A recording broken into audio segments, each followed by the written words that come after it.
అందరికీ praise the lord. ఈరోజు దేవుని వాక్యము చదువుకుందాము. పరిశుద్ధ గ్రంథము నుండి యెషయా గ్రంథము 40వ అధ్యాయము 1 నుండి 11 మట్టుకు చదువుకుందాము. యెషయా గ్రంథము 40వ అధ్యాయము 1 నుండి 11 మట్టుకు చదువుకుందాము.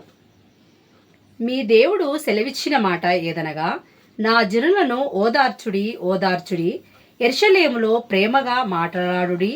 ఆమె యుద్ధకాలము సమాప్తమాయెను, ఆమె దోషము తీర్చబడెను. యెహోవా చేతి వలన ఆమె తన సమస్త పాపములు నిమిత్తము రెండింతలు పొందెను. సమాచారము ఆమెకు ప్రకటించుడి, ఆలకించుడి. అడవిలో ఒకడు ప్రకటించుచున్నాడు, ఎట్లనగా అరణ్యములో యెహోవాకు మార్గము సిద్ధపరచుడి, ఎడారిలో మా దేవుని రాజమార్గము సరళము చేయుడి. ప్రతి లోయను ఎత్తు చేయవలెను, ప్రతి పర్వతమును ప్రతి కొండను అణచవలెను. వంకరివి చక్కగాను కరువైనవి సమముగాను ఉండవలెను. యెహోవా మహిమ బయలుపరచబడును, ఒకడును తప్పకుండా సర్వశరీరులు దాన్ని చూచెదరు.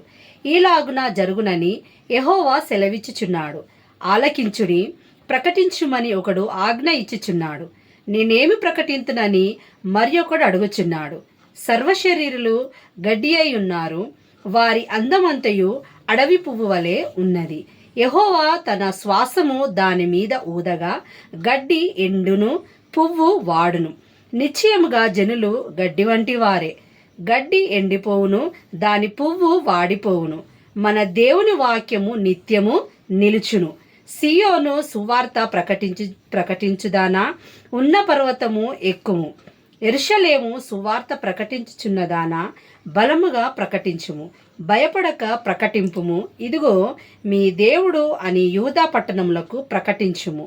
ఇదిగో తన బాహువే తన పక్షము ఏలుచుండగా ప్రభువగు యెహోవా తానే శక్తిమంతుడై వచ్చును.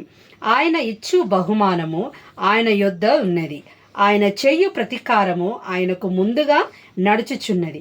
గొర్రెల కాపరి వలె ఆయన తన మందను మేపును, తన బాహువుతో గొర్రెలను కూర్చి రొమ్మున అణుచుకొని మోయును.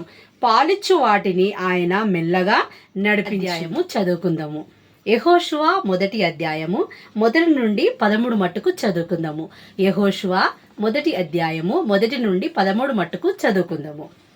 యెహోవా సేవకుడైన మోషే మృతి నొందిన తర్వాత యెహోవా నూను కుమారుడును మోషే పరిచారకుడునైన యెహోషువ ఈలాగు సెలవిచ్చెను. నా సేవకుడైన మోషే మృతి నొందెను కాబట్టి నీవు లేచి నీవును ఈ జనులందరూ ఈ యోర్దాను నది దాటి నేను ఇశ్రాయేలులకిచ్చుచున్న దేశమునకు వెళ్ళుడి. నేను మోషేతో చెప్పినట్లు మీరు అడుగుపెట్టు ప్రతి స్థలమును మీకిచ్చుచున్నాను. అరణ్యమును ఈ లేబానోను మొదలుకొని మహానది అయిన యూఫ్రటీసు నది వరకును, హిత్తీయుల దేశమంతయు పడమట మహాసముద్రము వరకును మీరు సరిహద్దు. నీవు బ్రతుకు దినములన్నిటను ఏ మనుషుడును నీ ఎదుట నిలవలేక యుండును.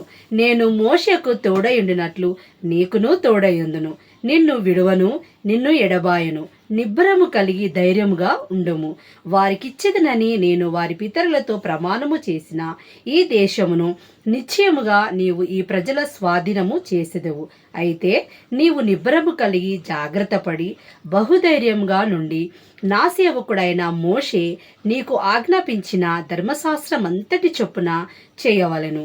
నీవు నడుచు ప్రతి మార్గమున చక్కగా ప్రవర్తించినట్లు నీవు దాని నుండి కుడికి గాని ఎడముకు గాని తొలగకూడదు.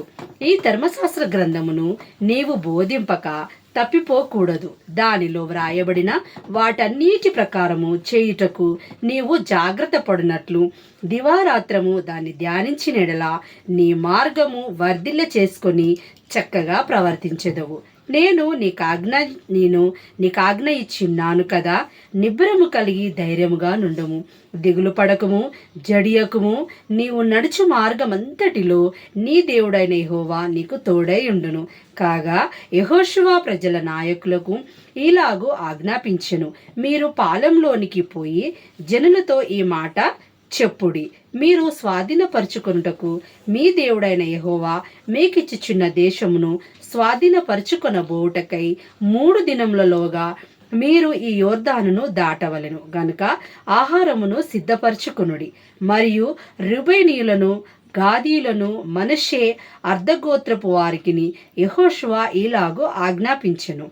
యెహోవా సేవకుడైన మోషే మీకు ఆజ్ఞాపించిన సంగతి జ్ఞాపకము చేసుకొనుడి. దేవుడు ఈ వాక్యంను దీవించునుగాక. ఆమేన్.